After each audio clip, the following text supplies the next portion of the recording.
Et au moment où j'ai su que j'allais quitter la France, justement, j'ai eu un appel de ESA qui m'a tout de suite appelé le jour de ma signature pour faire justement une mise à jour.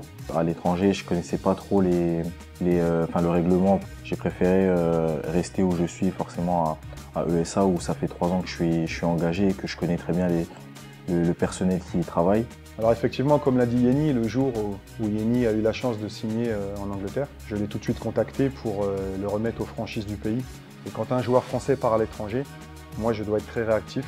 En tout cas, tout le cabinet d'Europe Sport Assure est très réactif pour appeler les joueurs à l'étranger et les remettre sur les franchises du pays en question.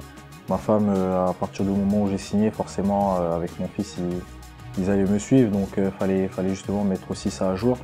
Et je pense qu'en France, c'est nettement mieux, on est nettement mieux protégé qu'on peut l'être en Angleterre. La sécurité sociale française est l'une des plus protectrices au monde.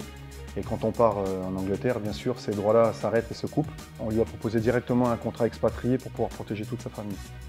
Donc c'est-à-dire sa femme, ses enfants. Et Yenny sur les frais médicaux, les frais au niveau des soins. Et en plus, il a l'avantage de pouvoir se soigner et de se faire peut-être opérer s'il avait une blessure, à la fois en Angleterre mais aussi en France. Donc il a la chance aujourd'hui, grâce à ce contrat expatrié, de choisir là où il va se faire soigner. Au-delà de ça, il y a une structure en fait UNFP qui aide vachement les joueurs, qui m'a beaucoup accompagné.